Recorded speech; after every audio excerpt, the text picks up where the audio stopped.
in this session, we'll understand this concept arrays. Okay, so let's begin.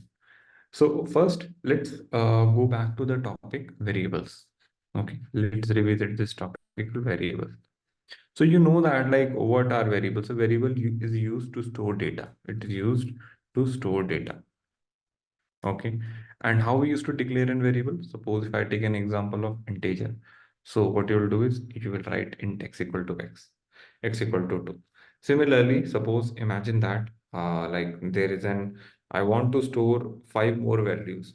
So in that case, what I will do is I need to create more variables. 5 int b, 6 int c, 7. So like you can see that like in each variable, in a single variable, I can store only one value. Okay, I cannot store multiple value to a single variable. So that is a challenge. Okay, if I give you another example, suppose if I want to store a name. So this is something like string name, and the name is suppose Vijay.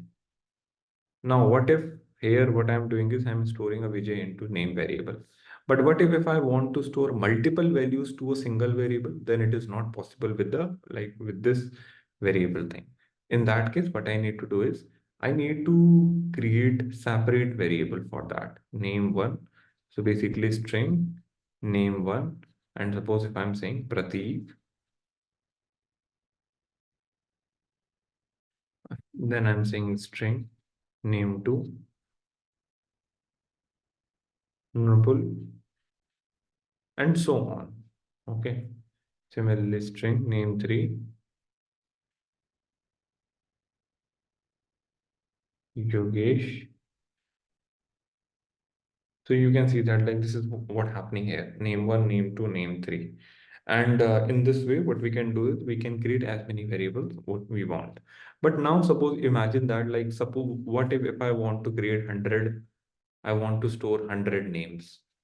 I want to store 100 names. In that case, it is very difficult for me to create these many number of variables. Okay, so we have something known as, we have a concept for it that is known as arrays. So I'll just show you how it will look like. Suppose if I'm keep on creating the variable, so you can see that I've created 3 variables and I'm printing the name. Okay, so the name is Vijay and Rupal and Pratik. But the problem here is ki, what if I want to store 100 names and single one variable can only hold one value. But now in this case, we have something known as arrays which we can use. So now let's see what are arrays. So if I'm talking about arrays,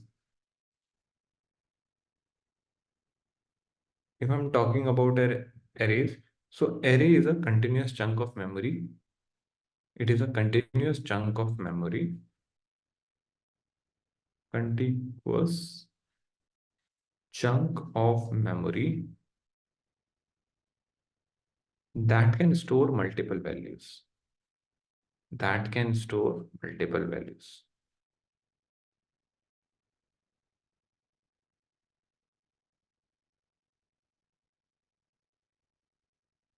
Can store multiple values.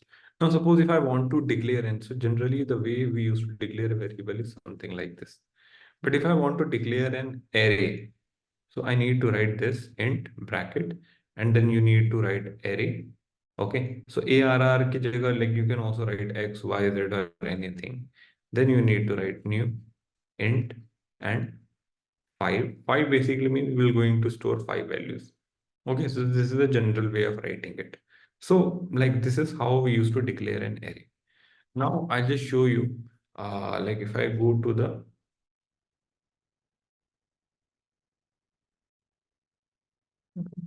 if I create a problem one.java. Now if I copy it, paste it here,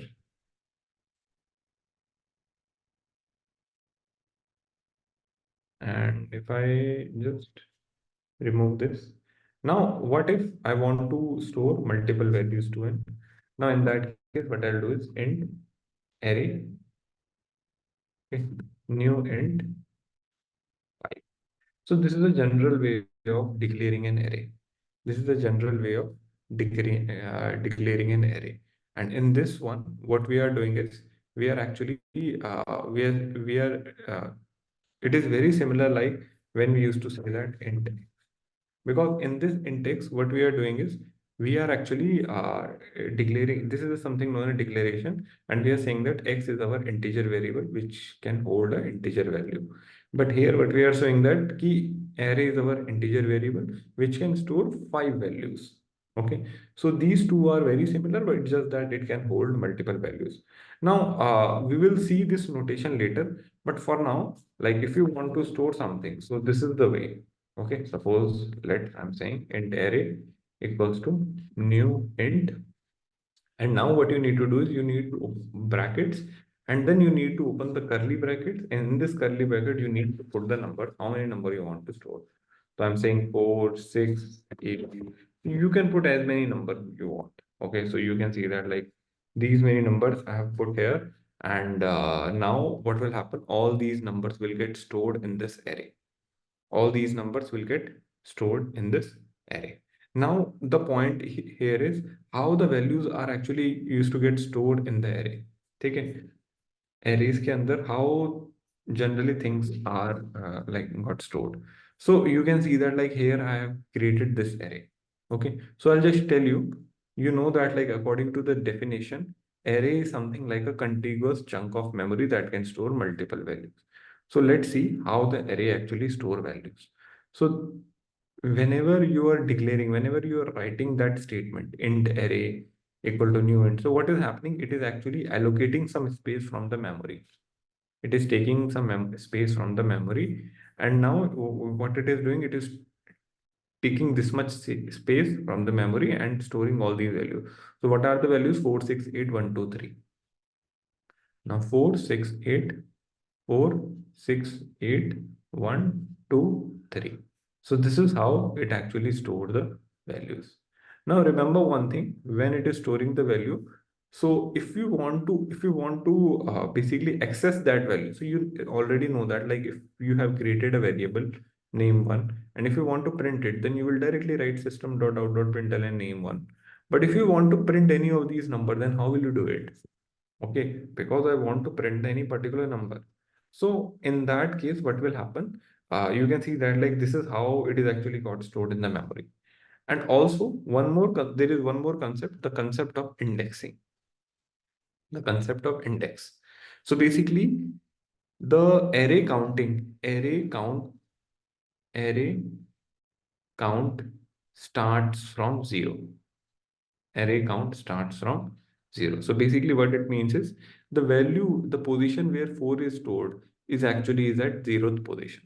Always remember that like in programming, like in most of scenarios, you will see that our counting is actually starting from 0. So 0, then we see there 1, 2, 3, 4, and 5.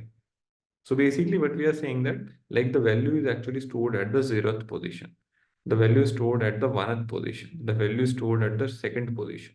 The value is stored at the 3rd position, 4th position, and 5th position. So this is how basically values are actually stored in this one. And now in this case, if I want to print it, system.out.println.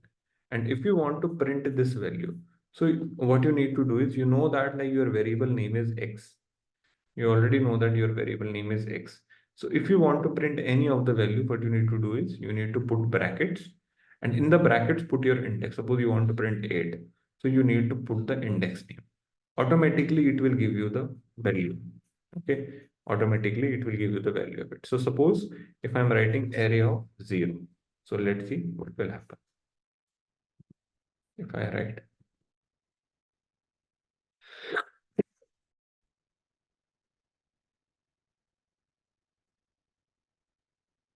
so here I'm writing problem1.java, and if I run it, so let's see what will be my output. So my output should be like array of 0 is 4, because this is it is denoting to the 0th position. So like, okay, so it's not just get printed.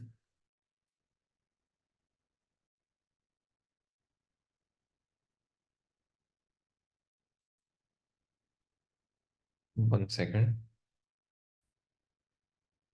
So now you can see that the value is actually got printed and we have the value 4. Similarly, if I want to print other values, other indexes values, so you just need to see this figure, and in this one, you can see that, like suppose if I want to print this one value, so I need to go to third index. So this is my third index. So if I just run it, then I'll get my output. So guys, this is the way how we can basically how we can store something to an array and how we can print it. Okay, how we can print it. And remember one thing, the counting of an array is actually start from 0, not from 1. Okay, so first value will store at 0th position, second at 1, third at 2, and so on. So now if I just give you another example.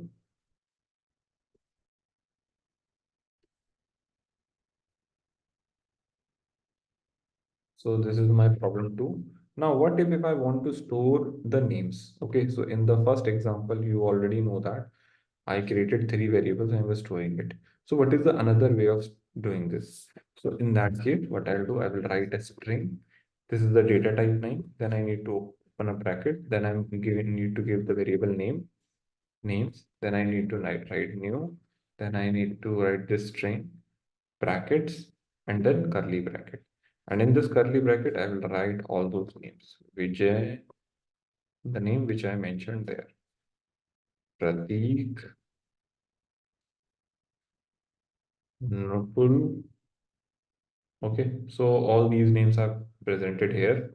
Now, if I write system.out.println, so suppose I just mention all the our founders and co-founders name, system.out.println. Now, if I write names of 0, okay. Similarly, I can also write name of 1, name of 2. So this is name, this is 2. So if I run this code, so what will happen? All these names will get printed because this is 0th position, this is the first position, and this is the second position. I told you in arrays, the position actually start from 0.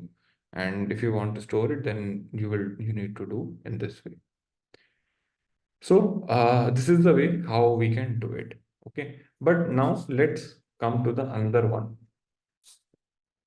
another problem statement.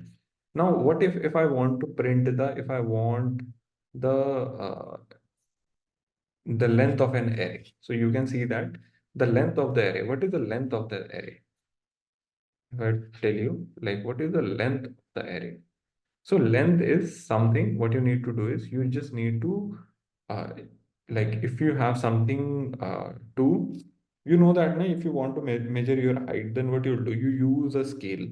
Similarly, if you want to find the length of an array, so just count the boxes. How many boxes are there? 1, 2, 3, 4, 5, 6. So there are 6 boxes. So we can say that the length is 6. Okay. While if you want to find the length, you will not count from 0. Okay. Because I'm talking about the practical thing. Practical thing is ki length kitni hai. Length mein you will just count the boxes. So 1, 2, 3, 4, 5, 6. So the length of this array is 6. So is there any way through which we can basically get the length of the basically an array? So yeah, so basically what we'll do is we have a function, okay, which we can directly use, and through that we'll get the length of it. So suppose if we have a variable, so here we have created the variable. So I'll just show you directly. I'll just tell you that you just need to use dot length. And using dot length, what will happen? It will give you the length of the variable. So suppose if I'm copying this and pasting here, and now if I want to print the length of the basically length of the array. So I'll just write names and I'll just write dot and I'll just write length. Now you can see that names dot length. And what will happen? It will tell me that the length of this array is 3. Now if I just do problem 3 and here I'll replace it with 3. If I enter it, now let's see what will happen. So basically the output will be 3, for this one. Why? Because the size is 3. Similarly, I can do the same thing for this one. I just put it here, this one. So if I execute it and if I comment it for now, 1, 2, 3, 4, 5, 6. So the length is 6. So if I just execute problem1.java, now in that case, it will tell me that length of the array is this one. Okay, it is saying names. Okay, the array name is not names, it is ARR. So if I run it, now let's see what will happen.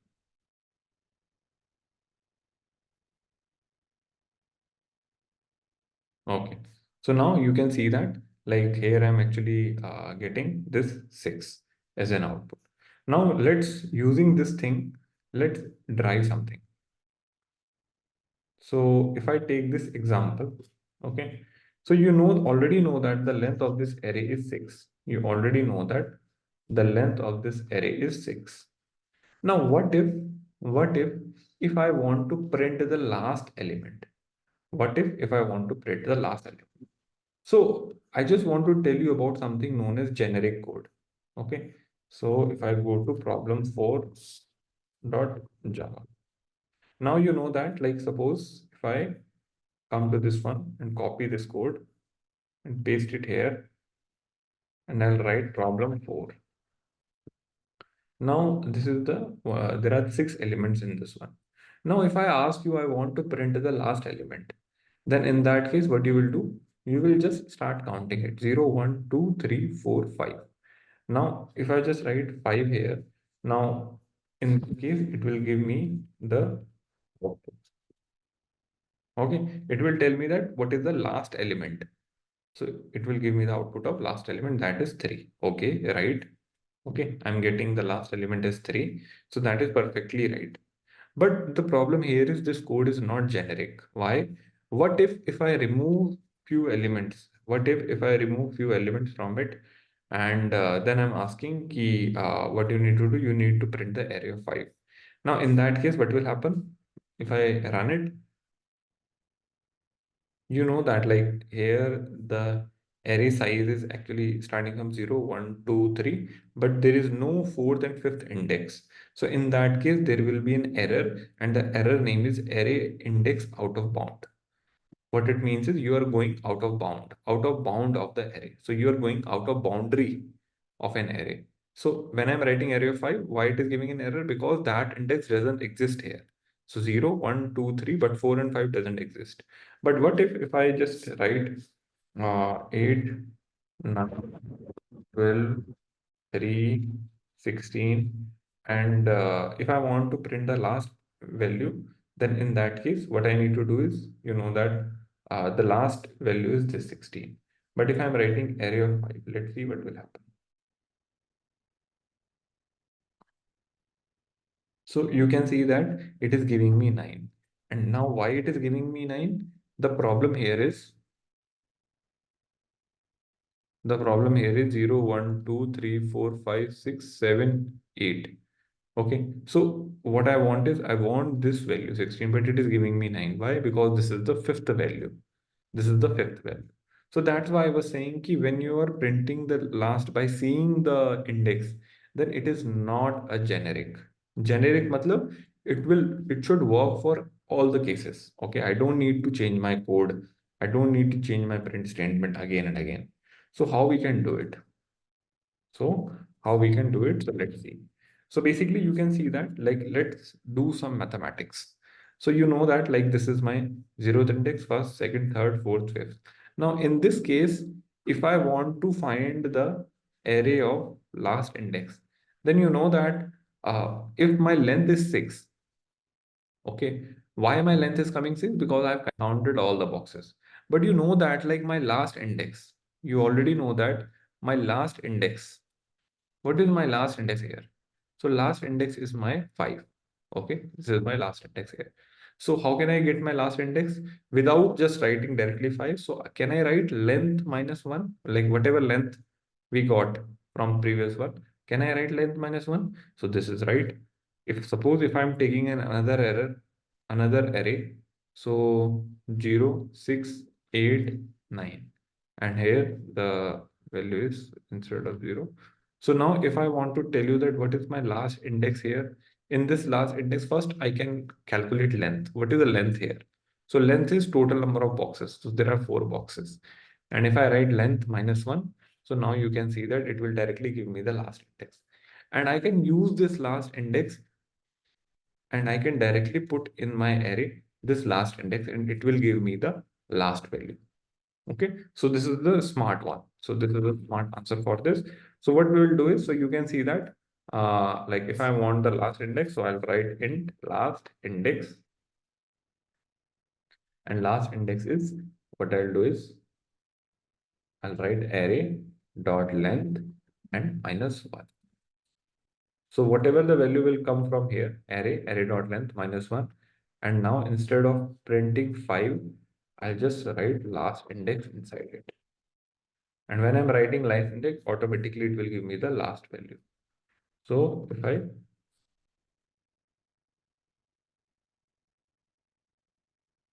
so you can see that it is giving me. Even if I change the array, okay, let's see what will be the output.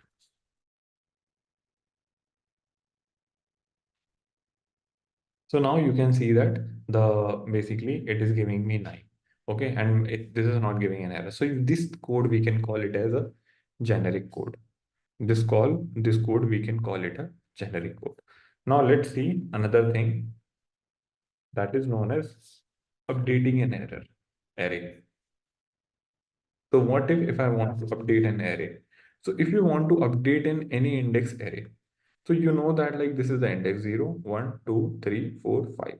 So suppose if I want to update the fifth index, suppose this to 0, 1, 2, 3, 4. So what I'll do is I will write array of 4, and in array of 4 I will insert another value. Suppose I want to insert 800 instead of this. Now let's print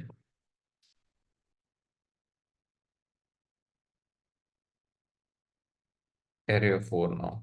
Let's see what is my array of 4 now.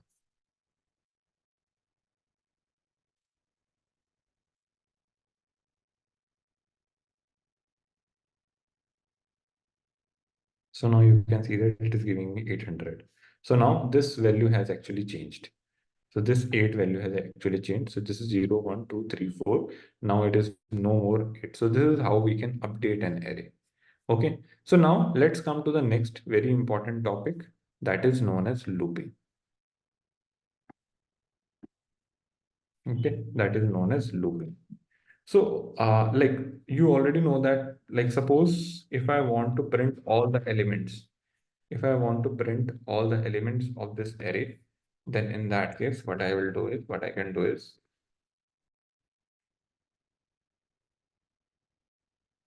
if you want to print all the elements of this array, then what is the way? What I can do is I just need to write 0, 1, 2, 3, 4, 5.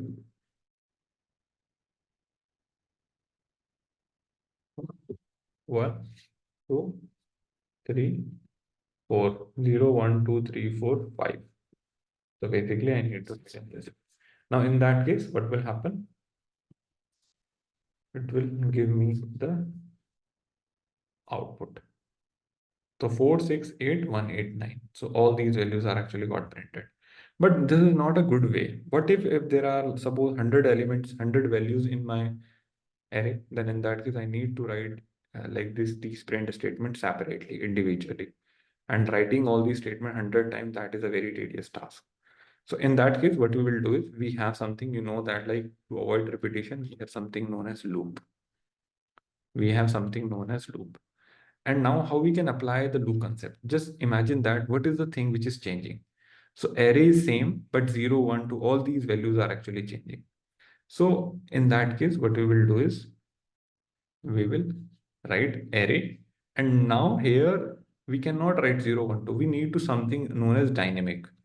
So basically first, just let's see from where to where the loop is running. The loop is starting point, start is 0 and it is last point is 5. last point is 5. And now when it is going from 0 to 5, so when we'll move in this one, so in that case what will happen, suppose the I is actually moving, moving is from one position to the last. So in that case what we will do is we will print SOP and array of I. So if we want to run a loop, first we need to understand what is the starting point, what is the last point, and what we want to print. So in that case, what I will do is I will write here for int I equal to 0, I is less than equals to 5, 0, 1, 2, 3, 4, 5, and I plus plus, and I will write system dot out dot println. And now I'll write array of I.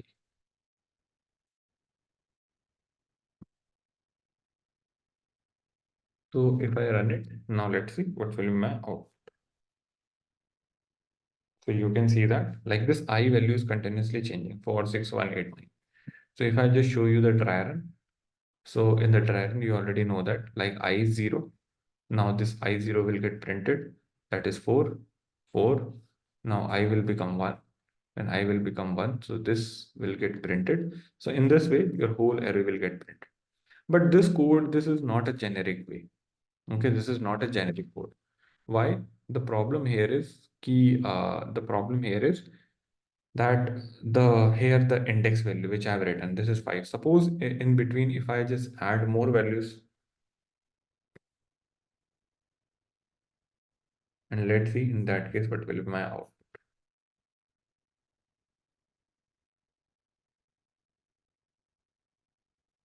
Now you can see that 4, 6, 8, 1, 8, 9, but these values didn't get printed because it is running only till 5. Now what I can do is I can just write array dot length minus 1 because I know that last index, or I'll just write here int last index. What is my last index? So that is array dot length minus 1. And here I can put last index. And when I will write in this way, so in that case, what will happen? Automatically, it knows that, okay, I need to go to last index. And how we find the last index? Array dot length minus 1. And using this, it will print all the values. Even if I increase more values, then it will not create an issue and it will print all of it.